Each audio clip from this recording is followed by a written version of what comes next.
This morning during my quiet time with God, I was reading in James 1, and I just felt like I needed to share these couple verses with you. So I just pray that it can be an encouragement for you. But if you are going through a hard time in life right now or facing trials, James 1 verses 2 through 4 says, "Consider it a great joy, my brothers and sisters, whenever you experience various trials, because you know that the testing of your faith produces endurance.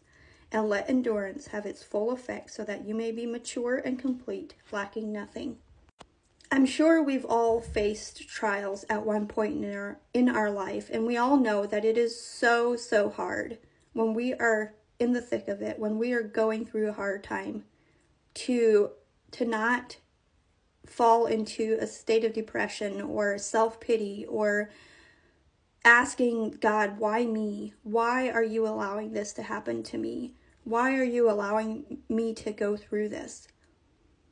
But when we can take the focus off of ourselves, we put our eyes on Jesus during the hard times, we can count it all joy. And because of his strength, we will be able to endure in those times and come out on the other side stronger. We will become mature and complete, lacking nothing. Instead of complaining, we can see it as an opportunity for growth, and we can see it as an opportunity to worship God for who he is. Maybe that's turning on worship music and just praising him for who he is.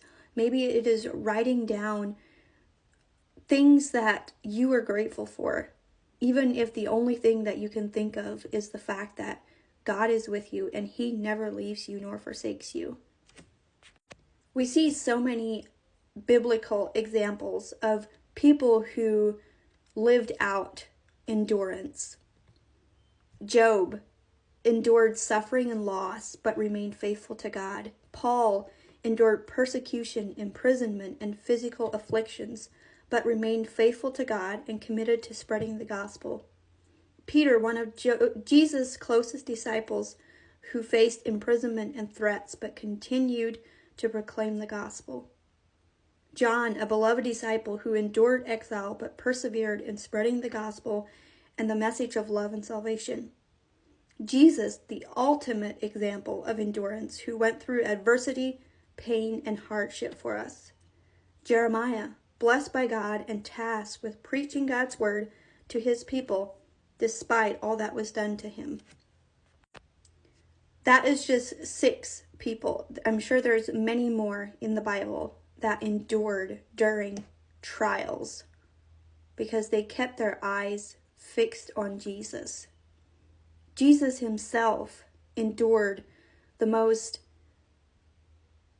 gut-wrenching, heartbreaking thing that anybody has ever endured. And still, he willingly did it for us because he loved us so much. And he promises that he will be with us when we go through trials. And we can count it great joy because he is with us. And he will give us the strength to endure. And we can come out on the other side of that trial stronger than before because of Jesus.